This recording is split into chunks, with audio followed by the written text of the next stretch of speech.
Gələcəyin cəmiyyəti bugün uşaqlıq yaşayan nəsildən asılıdır. 21-ci əsrin rəqəmsal aləmi, oyunlar, sosial şəbəkələr və texnologiyalar uşaqların gündəlik həyatının ayrılmaz hissəsinə çevrilib. Bu vasitələr həm öyrənmə, həm əyləncə potensialı daşısa da, uzunmüddətli və nəzarətsiz istifadə psixoloji və davranış problemlərinə yol aça bilər. Belə vəziyyət valideynlər üçün ciddi suallar doğurur. Virtual dünyada uşaqları risklərdən necə qorumaq olar?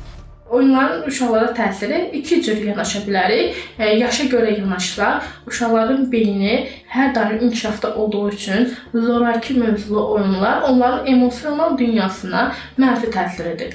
Yeniyetmələrdə isə həddindən artıq ekran bağımlılığı yarada bilər və həyat ilə oyunu ayırt etməmə bacarığı yarana bilər. Balanslı bir şəkildə telefonu azaldaraq bitirmək daha tövsiyəyə uyğundur.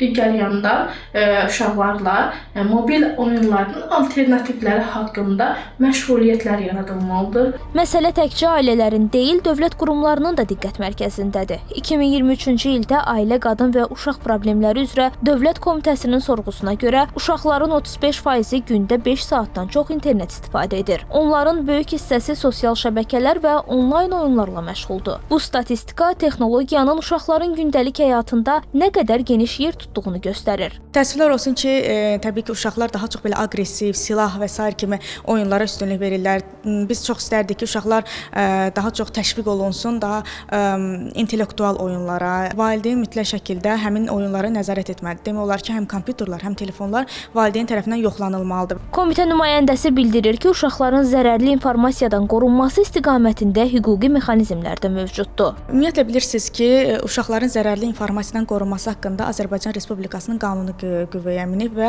hal-hazırda da həmin qanundan irəli gələn məsələlərlə bağlı da həm dövlət qurumlarının üzərinə, həm özəl təşkilatların üzərinə böyük öhdəliklər düşür və burada uşaqlar arasında həm dövriyyəsi qadağan edilən məlumatlar var, həm də dövriyyəsi məhdudlaşdırılan informasiyalar var. Yəni burada tək internetdən söhbət getmir. Eyni zamanda mediada, yəni bu həm ənənəvi mediadır, həm istənilən kinoteatrlar olsun, film afişaları olsun və s. hər birində yaş kateqoriyası müəyyən edilməlidir və yaş kateqoriyasına əsasən də valideyn biləcək ki, artıq bu yaş, məsələn, əgər 18+ yazılıbdırsa, demək mənim uşağım 18-dən aşağıdırsa, bu qadağandır. Yəni uşaq bunu izləməməli, tövsiyə olunmur.